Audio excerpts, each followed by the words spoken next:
back for the Monday night recap. We do these every Monday nights. They're trying to kill us, though. I am AK with the Millie Goats. We just put out another podcast, full recap of the Sunday afternoon schedule for football and college football. Full recap episode. I see a lot of people. I don't know why this screen is so small on my screen. I don't like this at all. But why? Why is it this small? There we go. That's better. Okay. Look, we're here to talk football. We had Buccaneers. We had Lions. Okay. We had those done. These Monday night late games are trying to kill me. They started the one at 7 and they start the one at 10. We can't be having that. But first, for those of you who don't know, I was born in North Carolina. So when I was a kid, all my professional teams, my favorite teams, okay, they were not North Carolina teams because I'm old enough to be born before the Panthers came along, before the Hurricanes. We don't have a baseball team. The Hornets left, then became the Bobcats, all that stuff. I'm a Seattle Mariners fan, and I hate sports. We'll get to football here in a minute, but I hate sports because the Seattle Mariners had a chance to get to the World Series after they went up 2-0 in the series, and of course, they're up 3-1, and in the bottom of the 7th, let me vent here, people. We'll get to football in a second. But I am absolutely disgusted by the Seattle Mariners pitching to George Springer, the guy who's been terrorizing the Seattle Mariners franchise in the AFC West, in the AL West for the last decade. And they decide to throw to him with an available base. And he hits a 3-run moonshot in the bottom of the 7th, and the game is over. And thus, another hilarious ending to my favorite team's seasons. We've had the 49ers lose back-to-back Super Bowl, actually 3 Super Bowls in a row, in horrendous fashion. The New York Rangers have lost a Stanley Cup and multiple Eastern Conference finals. App State has completely crumbled in the biggest games. And now the Seattle Mariners had a chance to get to the World Series and done. So I'm done venting about that. Sports are dumb. Why do we watch sports? Good for Toronto. Glad they got to have a lot of fun. 3-run jack in the bottom of the 7th, and then their crowd's going nuts, and the Mariners are dejected, and you can tell they're not interested. I hate sports. I'm just sitting there, and I'm just like, you got to be kidding me. How could this happen again? When is one of my teams going to win something? When are they going to win something? Anyways, that's not why we're here. We know that's not why we're here. We're here to talk Monday Night Football, and let's go ahead and get to the point here. We don't need this. I don't want that at all. The Tampa Bay Buccaneers. Look, here's how we do things. If you're new to the show, there's people piling in here. If you're listening to the podcast, we appreciate it. Like, subscribe, write a review. Come on, we see the numbers going up. We appreciate everybody tuning in. It's great. We got our notebook here. I write notes when I'm watching games. I did not write many notes for the Seahawks and the Texans game yet because, again, I watched the first game, and then in the second game, I've been kind of watching the Mariners completely collapse. So I caught most of the first half. I got 3 TVs set up in the living room. And so we had the first half and the second half of the Seahawks game just started. So let's talk about this Bucs game. This was ugly. The Bucs Lions. Lions win 24-9. Both of them are 5-2 now. Detroit's 3-0 at home. Bucs are 3-1 on the road. The Buccaneers, they lost Mike Evans. He broke his collarbone on a very weird kind of slammed the turf, thought he got knocked out, was, I don't know, weird posturing, all that stuff. But the Buccaneers in the first half got absolutely manhandled, right? Gibbs had 218 yards of offense, 2 touchdowns. And after the Lions got embarrassed by the Chiefs, they bounced back, beat the Bucs, and now we've got a mess at the top of the NFC. The 49ers, shout out us, 5-2, Bucs 5-2, Lions 5-2, Eagles 5-2, Rams 5-2, Seahawks potentially going to be 5-2 if they can hold off the Texans here. And CJ Stroud just threw a pick to start the half. Just come on. What happened to him? So, but let's go down like we normally do. The leading receiver for the Bucs was Cade Otton. He had 7 receptions. Rashad White was leading rusher. Baker Mayfield, 228, 28 of 50, 1 touchdown, 1 INT. I think we got the notes here, but the Lions were favored by 6.5. That covered. The under hit at 54.5. First quarter, first of all, I don't know how we feel about the black uniforms and the Lions. Kind of a toss-up. I do know that the Bucs, their logos on their helmets are absolutely enormous. They have to be some of the biggest in the league, if not the biggest. They cover the most surface area for sure. But that's what we get. And Dan Campbell, he's chewing gum on the sidelines. His dip teeth. I think he finally, somebody probably called him, was like, "Hey man, your teeth look like a picket fence. You got to stop dipping. You look like Jafar from Aladdin whenever he dresses up as the guy who's trying to get into what's that tunnel? I don't even remember what it's called. Oh, what is that thing called? What's the tunnel in Aladdin with the tiger? What's it called? The Cave of Wonders. There it is. The Cave of Wonders. Yeah. So Dan Campbell's teeth were starting to look like that, guys. Anywho, first quarter, Amon-Ra St. Brown, wide open, 27-yard pass from Goff. But before this was a 6-play, 70-yard drive. Lions go up 7-0. Before this, there was a terrible pass interference called by the DB who was guarding Jamison Williams. So just an absolute debauchery. That would be a theme for the rest of the night. Because in the second quarter, also Goff, there was a lot of fumbles in this game. But in the first quarter, it was 7-0, and it was just that Amon-Ra St. Brown. We had a Goff fumble in the first quarter. We had a Lions missing a 4th and 2 because Goff overthrew Tesla on the side there. Baker in the first quarter, the Bucs had 1 first down and they had 9 yards of offense. That's bad, dude. Second quarter, we get the Jahmyr Gibbs 70-yard touchdown run, and that was electric. If you're the Lions, like there's a couple of things with the Lions. Let me go off on a tangent here. A couple of things with the Lions. One, you don't want to play them at home. You don't want to play them in Detroit. So everybody has to do everything in their power to not let the Detroit Lions get the home field advantage. They're trailing Detroit in the NFC North right now. But if you let Jared Goff sit, I was telling my father-in-law this, if you let Jared Goff sit back there and throw the football like that, you're going to be in trouble. The Bucs finally started generating some pressure, and I'm pretty sure we had a record for balls that were hit out of the hand and then thrown forward that looked like fumbles, that were incomplete passes, and some of them were fumbles. Had to be an NFL record of times where Jared Goff and Baker Mayfield got their hands hit and the ball went flying forward. I mean, I don't know what the record is in the NFL for that, but that's a lot. There was like 4 or 5 of them at least.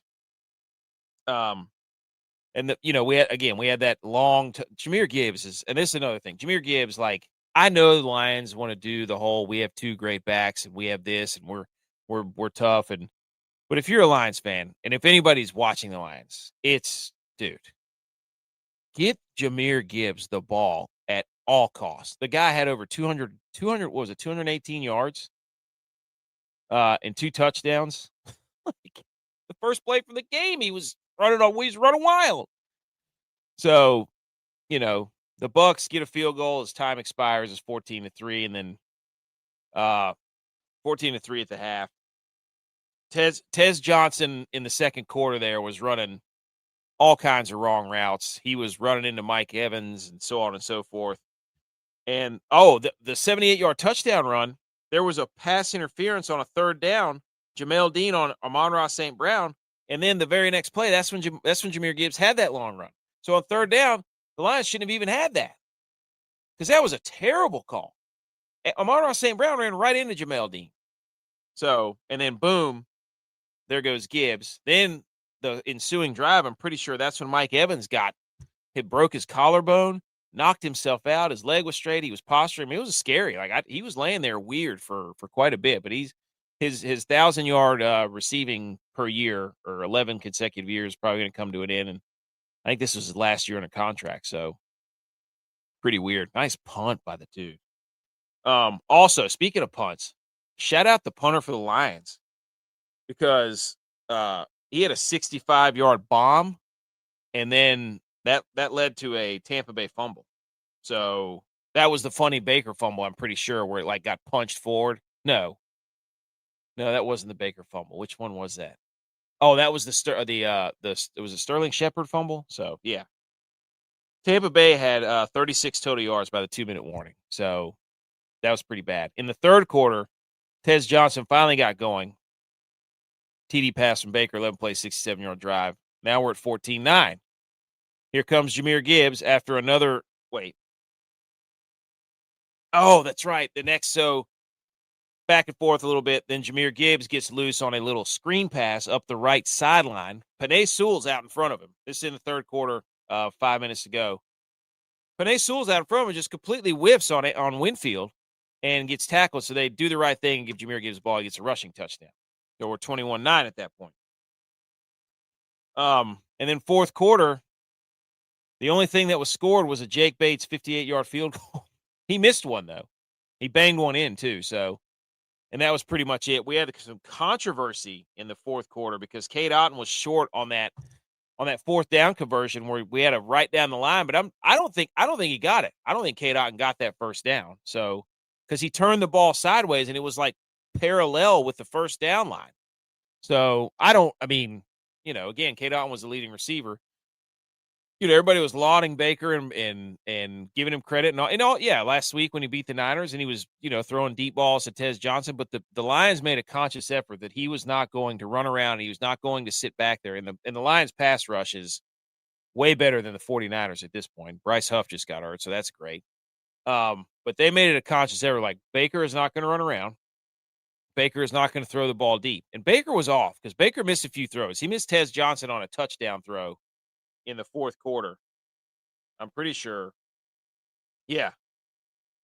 With 6 minutes to go. And that could have brought it at least to, 17. And then the Bucs flamed out. But Baker was just off. But the Lions made him uncomfortable. It's not like he was off, but he was, it was, what's his face? Aiden Hutchinson was in the backfield all night. They had Baker bottled up, and they made him very uncomfortable. And they weren't letting the long passing plays develop. So, Cade Otton was the leading receiver because they kept – and Rachaad White was useless. The Bucs couldn't run the ball at all. But, anyways, the Baker was off. The Lions pressured him. And the Bucs made Jared Goff uncomfortable too. So let's not forget that. But yeah. So that's pretty much the rundown. Let's take a look at the we're gonna get out of here because it is late, and we got the second half of this Seattle, so we may not get to the full breakdown of the Texans. So if you're listening to the podcast, I'm not going to be on here for the entirety of the Seattle Texans game. Just know that C.J. Stroud keeps throwing interceptions. Sam Darnold keeps trying to throw interceptions. So what I love to look at is the team stats. We're going to look at team stats, Bucs. And so first down is pretty even between the Bucs, 15 and 17, and the Lions. Both these teams sucked on third downs. The Bucs were 4-16. The Lions were 3-13. Both of them were terrible on fourth downs. Total yards, 251 for the Bucs, 379 for the Lions. Average yards per play, 3.8 for the Bucs, 5.8 for the Lions. Rushing yards, the Bucs had 41. Oh no, Sam Darnold! Oh no, Sam Darnold! That's a classic Sam Darnold. Classic Sam Darnold. Instead of just taking the safety, he tries to throw the football. He fumbles it. Oh my gosh. That's the Sam Darnold experience. You're going along, like, wow, we got ourselves a guy. Oh my gosh, what was that? That is a Sam Darnold experience. Rushing yards, Bucs 41, Lions 164. Red zone, Lions are 1 of 2. Both of these defenses played very, very good football. Outside of Jahmyr Gibbs, because Jahmyr Gibbs had How many total yards do they have? 208, 379 total yards for the Lions. Jahmyr Gibbs the Lions had about 150 yards. Oh, they're going for 2 outside of Jahmyr Gibbs. Hilarious. So, but the Bucs only tried to run it 12 times. Penalties are fairly even. Turnovers, the Bucs lost 1. Baker threw an interception. And same thing for the Lions. Fumbles lost, interceptions thrown. Time possession. I was saying, like, this game was back and forth. I mean, it felt like the Lions had the momentum pretty much the entire time. It was a big win for the Lions. They needed this win.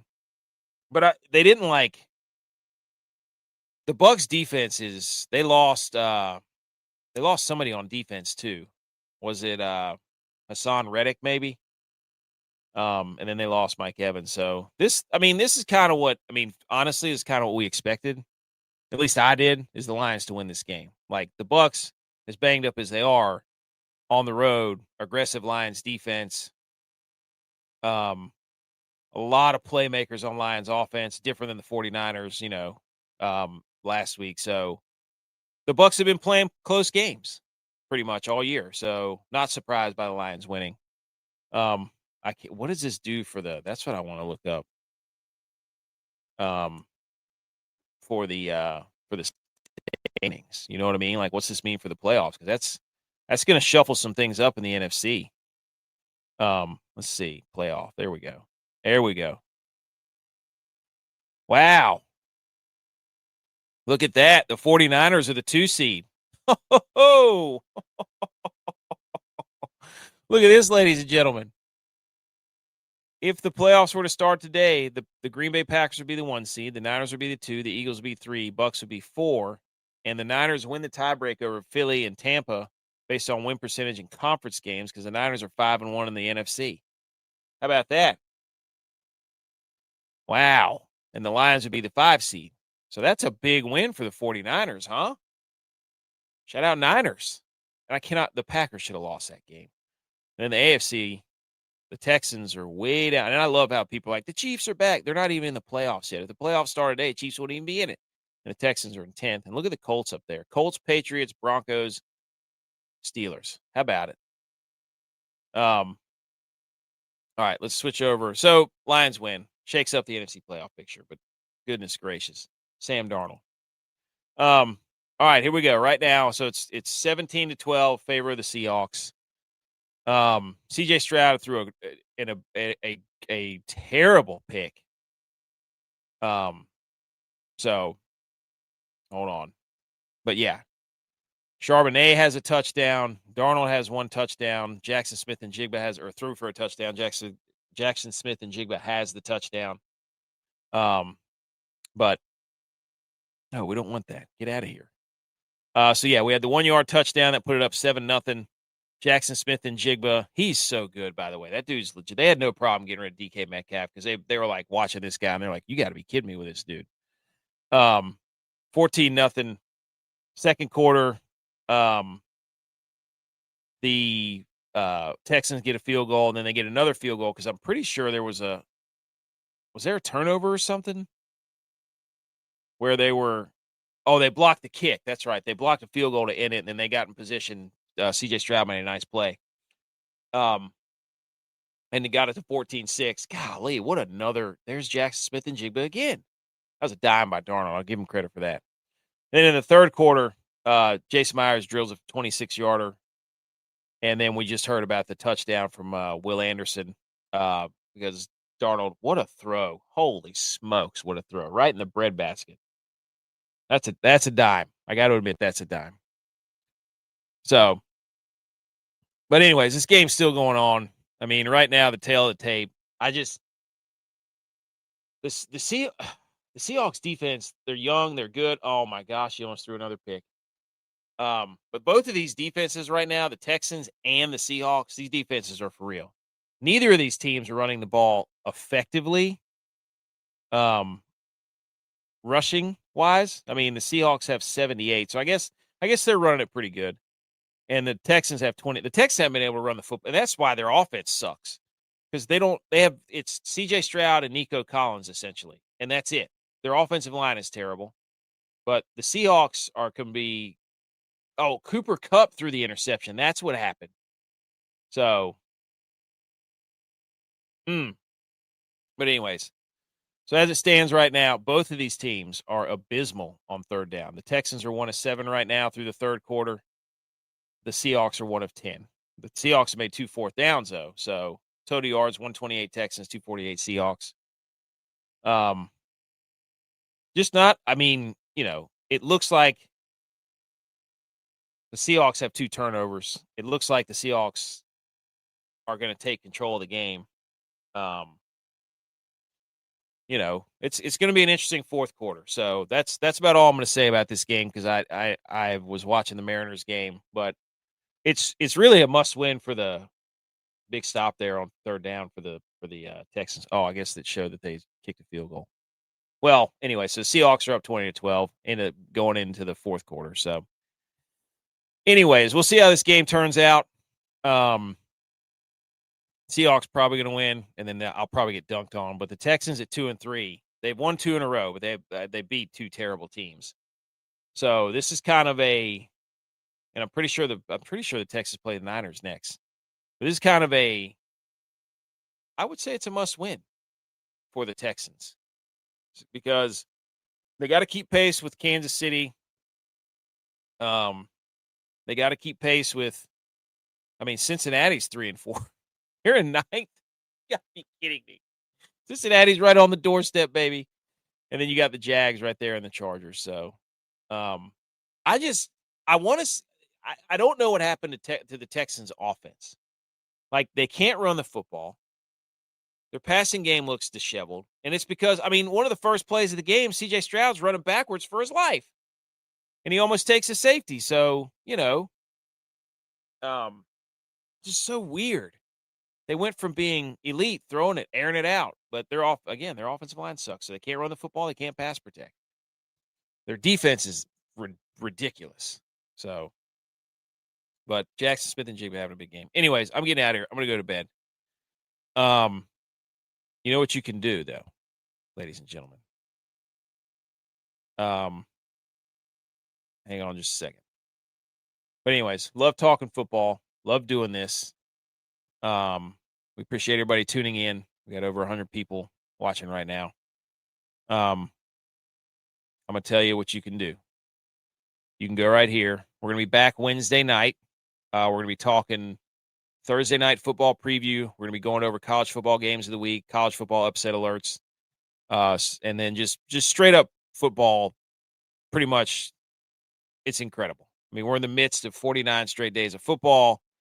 What I was looking at earlier is that we're not getting a lot of late night games, which kind of sucks. So late on Saturday, I missed the 11 o'clock kicks. Give me Hawaii versus Fresno State. Give it to me. I would love that game. Anyways, go follow us on all the social medias right here. TikTok, Instagram, YouTube, Twitter. Anywhere you find your podcast, type in the Millie Goats, and we'll be the ones that are right there because there's nobody else that has our name. Anyways, everybody, have a nice Tuesday, and we'll see how the rest of this game shakes out. But let's say congrats to the Seahawks. Actually, you know what? No, Texans are going to come back and win. Seahawks are going to be 4-3. Their season's over. Season's on the brink because I'm a 49ers fan. All right, everybody have a nice Tuesday.